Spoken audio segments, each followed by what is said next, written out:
Epstein files or whatever he had to do with any of it. It's preposterous that we were talking about Hillary Clinton's emails again in year 2025. We spent years on this story. No, let me, we had to take this story seriously for years, and it was false. It wasn't false. No. For people to understand what happened, all right? Because the problem with this story is that nobody knows what you're talking about. When Trump won in 2016, the intel community concluded that Russia didn't have a hand in his victory. Instead of accepting the inclusion, Obama determined and wanted a new conclusion. So he sent Brennan running to come up with a new conclusion that there was some kind of... Want to really see something that said, take a look at what happened. Hey. Why this beat so cold?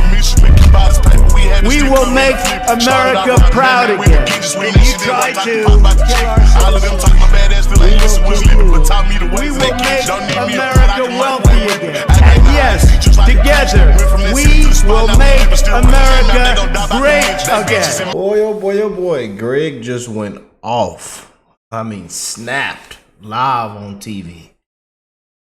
On, of course, Jessica Tarlov. I'm surprised this heifer ain't made her debut on The Spew. Yes, The Spew, not The View, The Spew. I tell you, man. She says that Obama's treason is a cover-up for Trump and Epstein. Oh boy. Let's go and jump into this, family. You just can't make this up.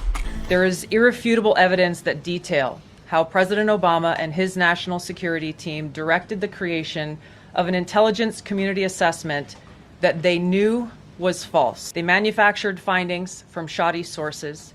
They suppressed evidence and credible intelligence that disproved their false claims. Go, shoddy. It's your birthday. DNI Tulsi Gabbard taking to the White House podium, laying out what she's calling a treasonous conspiracy, claiming former President Barack Obama greenlit an intel probe into Trump back in 2016, but based it on bogus info. I want to see Barry in handcuffs with his hands behind his back. Put Obama ass in jail. Who said that? Y'all know who said that? Who said that? Am I? Did somebody say that? Who said that, family? Phony Steele dossier.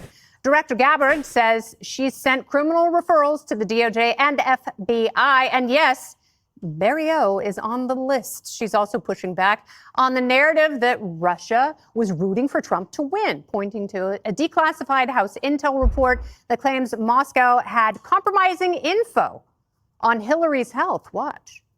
This report shows Putin held back from leaking compromising material on Hillary Clinton prior to the election, instead planning to release it after the election to weaken what Moscow viewed as an inevitable Clinton presidency. There were high-level DNC emails that detailed evidence of Hillary's, quote, psycho-emotional problems, uncontrolled fits of anger, aggression, and cheerfulness, and that then Secretary Clinton was allegedly on a daily regimen of heavy tranquilizers. Wow. Yeah, John Podesta felt that on election night, huh? Former President Obama hitting back at the calls that he be criminally investigated, saying, quote, our office does not normally dignify the constant nonsense and misinformation flowing out of this White House with a response, but these claims are outrageous enough to merit one. Nothing in the document issued last week undercuts the widely accepted conclusion that Russia worked to influence the 2016 presidential election, but did not successfully manipulate any votes, end quote. All right, so Jessica, some of the information that has been declassified is very compelling.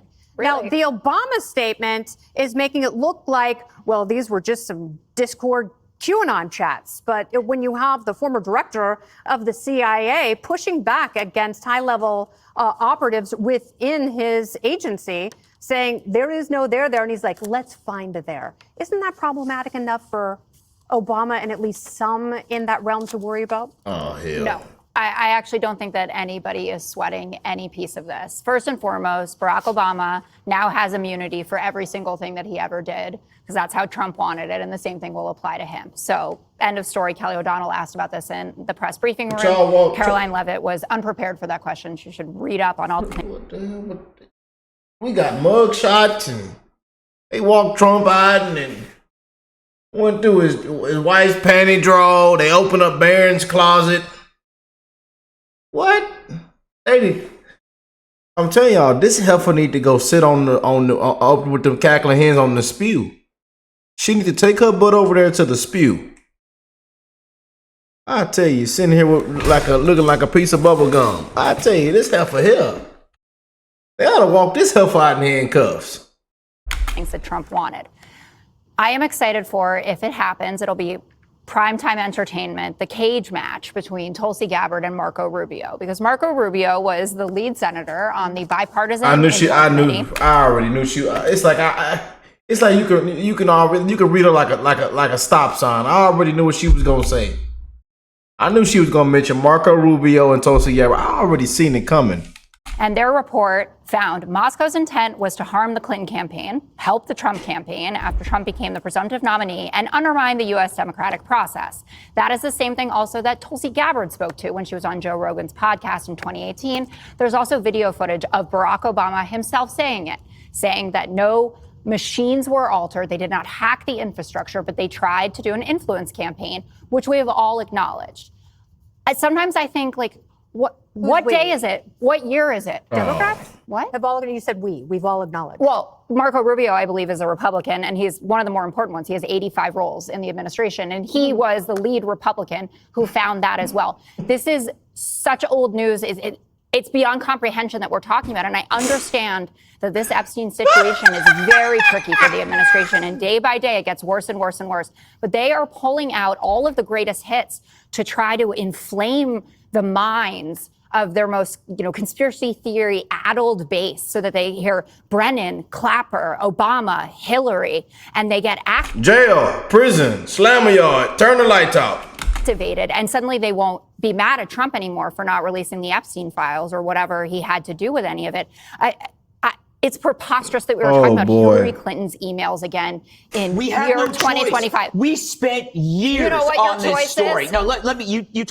Thank you, Greg. Let's go and get. And I love Greg's passion. I love when Greg get flustered like this, and they raise his blood pressure. Yeah, this is what I like right here. When Greg get on here and that pot and that cooker, that what they call that thing, that if you do it wrong, it'll what's it called? Pressure cooker? What's that little thing, that little cooking thing y'all be using, and if you do it wrong, it explode. Yeah, and if you be careful now, because it'll burn your skin. It'll burn your skin. When you get real hot, when it get that hot, hotter than fish grease. Let's do it, Greg. He's had to take this story seriously for years, and it was false. It wasn't false. No. For people to understand what happened, all right? Because the problem with this story is that nobody knows what you're talking about.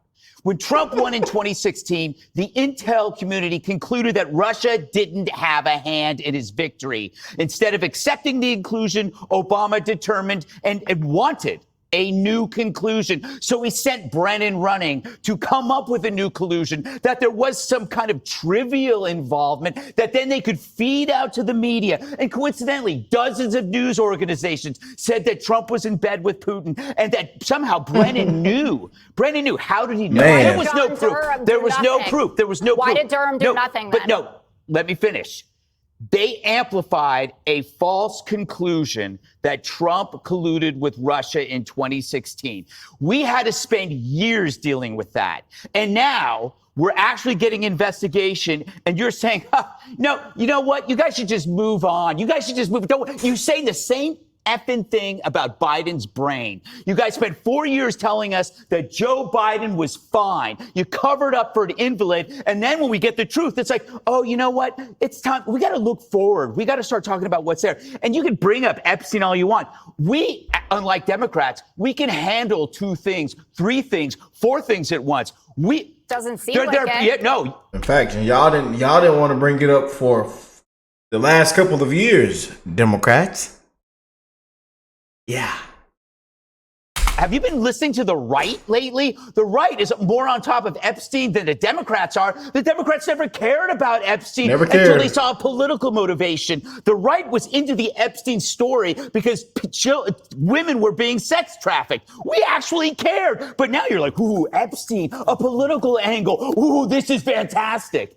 Save me your selective outrage. Well, I will, because